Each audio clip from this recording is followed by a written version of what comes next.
Order of the Wicked, Chapter 8.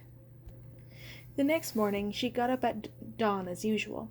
She hadn't slept after making her way down the endless twisting and turning tunnels that led back to the Order's caverns from the mountain-top lookout. She wasn't looking forward to facing Nox after what she'd seen last night, and how could she possibly hide what she knew from Melindra? A cloud of silence hung over the breakfast table. Even Mombi's seemed subdued. Melindra's eyes were red-rimmed, and she tore furiously at her bread crust in silence.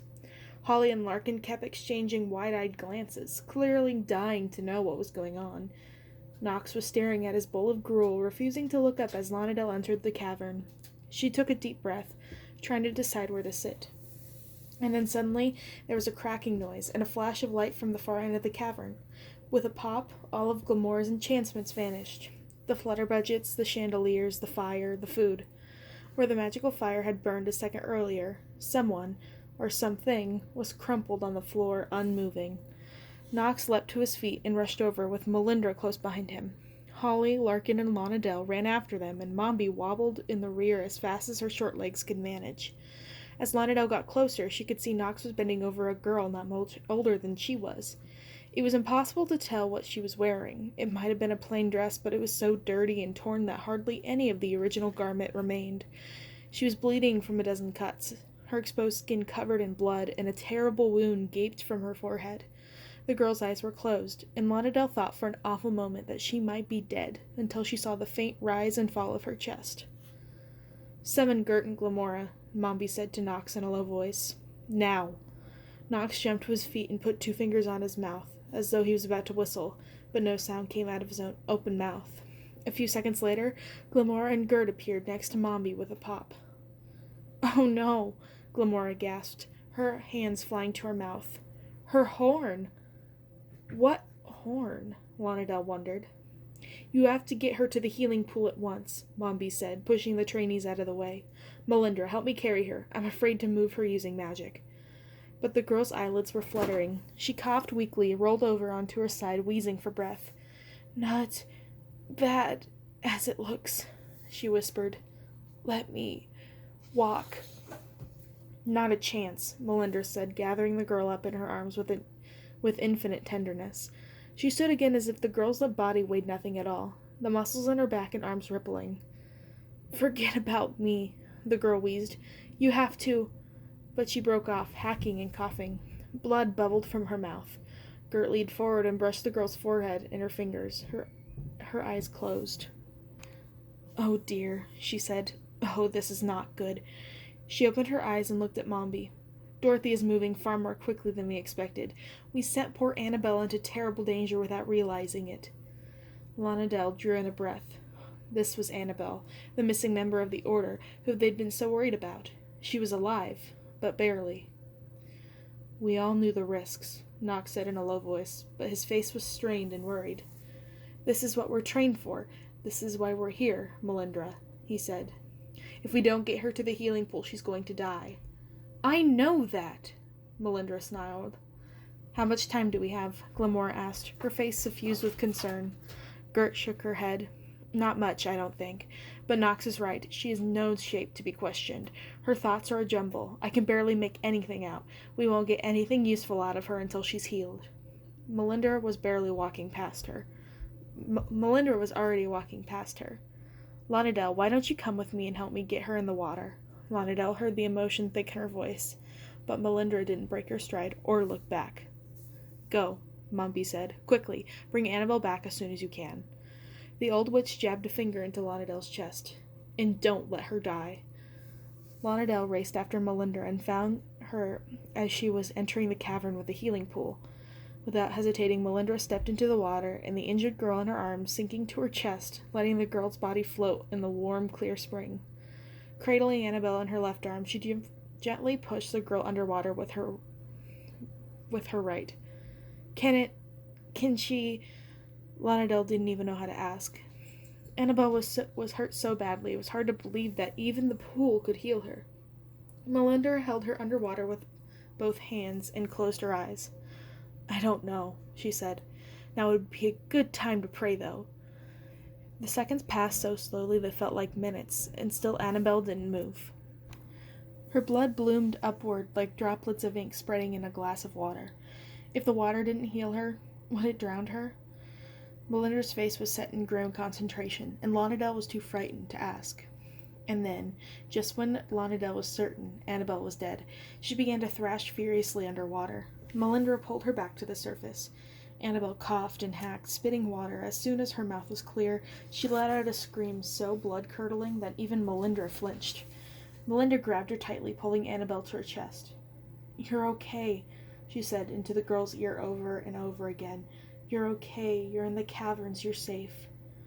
At last, the girl's horrible scream subsided, and she leaned into Melinda's chest, sobbing. "Help me get her out of the water," Melinda ordered Lonadel. Between the two of them, they gently lifted Annabelle out of the pool. She curled up in the rocky floor of the cavern, still crying, and covered her eyes with her hands. Melinda squatted next to her, stroking Annabelle's back with one hand until finally her crying slowed, and she pushed herself up into a seated position. Melinda snapped her fingers, and a soft white robe materialized next to her. She gently wrapped Annabelle up and offered her a handkerchief she plucked out of thin air. Annabelle blew her nose and nodded thankfully to Melinda. Her face was pale and drawn, but the pool had healed her injuries, except for a huge round scar in the middle of her forehead that almost looked like a bone. Melinda touched it hesitantly, and Annabelle flinched. "Can you walk?" Melinda asked gently. Annabelle nodded. Melinda shot a look at Lonadel, and she hurried forward to offer the girl her arm. By slinging her arms around both their shoulders, she was able to limp her way back to the dining hall, where Mombi, Gert, Glamora, and Knox were waiting anxiously. Holly and Larkin had vanished. They helped Annabelle sit down at the table, and Gert pulled a steaming bowl of broth out of the air and set it in front of her. "Tell us everything," Mombi said. "Mombi?" Glamora chastened. "She's exhausted. Let the poor girl rest first." "We don't have time for that," Mombi retorted. Glamora opened her mouth to protest again, but Annabelle interrupted her. "She's right," Annabelle said weakly. "There's not much time. I have to tell you what I've seen. It can't wait until I—" Unexpectedly, her eyes filled with tears, and she brought her head to the scar on her forehead. Glamora and Melinda both flinched visibly. "Take your time, dearie," Gert urged, taking one of Annabelle's hands and squeezing it gently. "Hypocrite," Lonadel thought, and Gert looked up sharply, almost as if she could read Lonadel's mind. Annabelle nodded and took a deep breath. "It was just a regular recon mission," she began. "I mean, you know that. You sent me to look into the rumors that Dorothy is somehow stripping magic out of Oz." She touched her forehead again, and another tear ran down her cheek. "I didn't think you could be right," she said dully. "Pulling magic out of Oz, just the idea is totally insane." "It is insane," Knox said grimly. "But unfortunately, that doesn't mean it's not true." "Yeah, well it is," Annabelle said. "I traveled through Gilkin country and the Quadling country before I headed into the Emerald City, and Dorothy's troops are everywhere. They're raiding villages, burning homes, taking prisoners. They don't often leave survivors, but everyone I found was completely terrified, and they told me everyone Dorothy's soldiers had taken was never seen again." Annabelle shuddered. "The Scarecrow and the Tin Woodman are experimenting on people, making these awful human tin soldiers that are basically slaves with no free will of their own." "They're making soldiers?" Mombi broke in. Annabelle nodded. "I heard rumors in some of the outlying villages. Creatures that were part flesh, part steel. They seem to be controlled by some kind of outside force." "That's crazy," Knox said. No one in Oz could do that, not even Dorothy." "It's not crazy," Lonadel said, surprising even herself with her outburst. "I saw them." They all looked at her, startled, as if they'd forgotten she was there. "The things that come into my village that—" Her voice wavered, but she pressed on. "Killed my family. They looked like that. They had yellow fur like the Winkies, but they were hands where their hands should have been. They had knives, and these terrible wheels at the end of their legs. They were ruthless. When people begged them for mercy, it was like they couldn't hear." Next to her, Melinda grabbed her hand and squeezed. Knox inhaled sharply. Annabelle nodded sympathetically. "I heard stories like that everywhere I went. Creatures that were part Winky, part metal. I didn't believe it was true. How would something like that even live? Like you said, Knox, it was crazy to be real. She shook her head. And then she bit down on her words, as if what she had to say next was too painful even to speak about. And then I saw for myself. A whole troop of them. I was lucky they didn't see me. I'd stopped to rest outside of a village, and it was only luck that I arrived after Dorothy's troops had already started killing people and burning houses to the ground. I saw them, her soldiers. She shuddered again. It was horrible. They look like creatures we know, but they've been twisted into something awful. Part machine, knives where their hands should be, just like you said. And she nodded at Lonardell. It's worse than we ever imagined, what Dorothy's doing. I couldn't face them, so I ran. She buried her head in her hands. There's nothing to be ashamed of, Knox said. None of us could have confronted a whole army alone. You did the right thing, Annabelle. I left those people to die, Annabelle whispered. I just kept going. I wanted to come back here right away, but I needed more proof. Something to show for my mission. She straightened, almost proudly. So I kept going.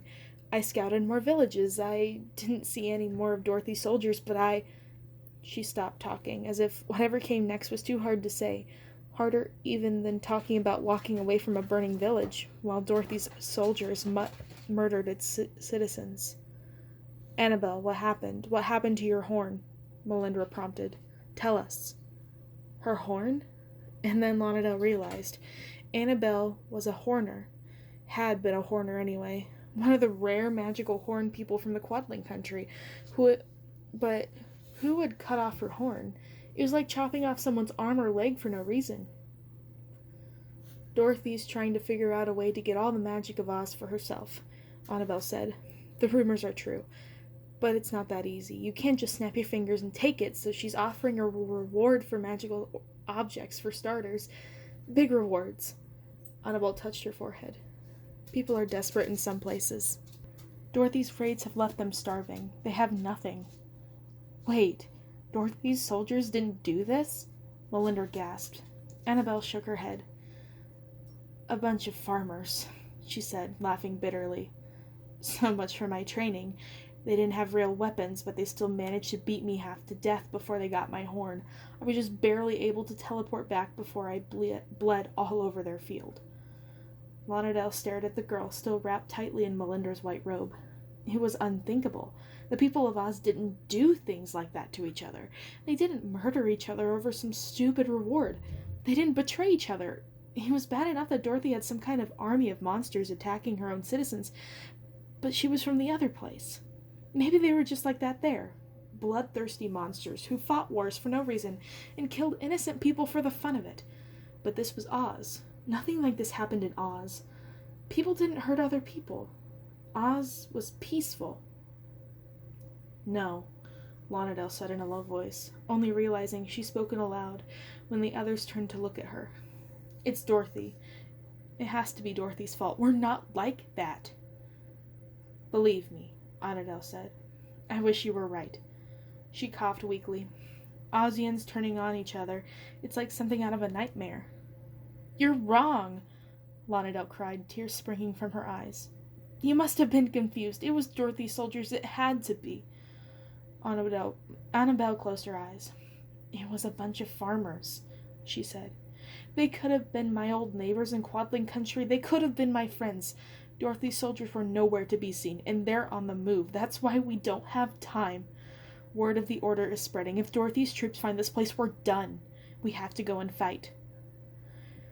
I'm not fighting with liars, Lonardell yelled. It was Dorothy. It had to be. Melinda and Knox's jaw dropped in astonishment, and she turned her back on them and ran from the dining hall.